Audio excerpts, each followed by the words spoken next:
Hello everyone, today in this video I'll show you how to easily add multiple accounts on TikTok. So let's jump right into it. First we open the TikTok app and then we go to profile in the bottom right corner and then we tap on the three lines on the top right corner next to the footsteps. Once we tap on that, we tap next on settings and privacy and then we scroll all the way down until we find logout. Now just above that we found switch account, we tap on it. As we can see here, I only have one account right now, so let's see how to add another one. We just tap on add account. It will take us to a screen in which we can choose to log into an existing account or just create another one from scratch.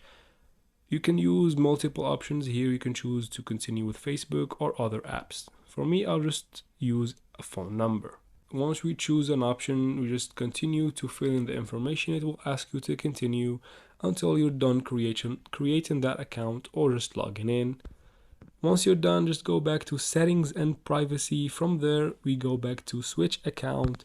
This time, once we tap on it, we'll find the account that I have added right there. And to switch to it, you can just tap on it and it will take you to that account and you will be using TikTok on that account. Now you can use the same process to add multiple accounts, more than 2 and 3, and you can switch back and forth to them whenever you want. And that is it, guys. I hope this video was helpful. If it was, please like and comment down below. Don't forget to subscribe to the channel for future solutions to such tech problems, and thanks for watching.